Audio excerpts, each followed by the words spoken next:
আজ এই সুন্দরীকে একদম কাছে পেয়ে গেলাম। সুন্দরীকে কাছে পেলাম, অথচ তার সাথে একটু আলাপ পরিচয়। মনের তো কথা বলবো না তা কি হয়?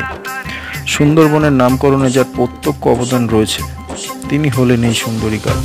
ম্যানগ্রো প্রজাতির চিরসবুজ সুন্দরী গাছ 25 মিটার পর্যন্ত উঁচু হতে পারে। এই গাছের পাতাগুলি বেশ চমৎকার।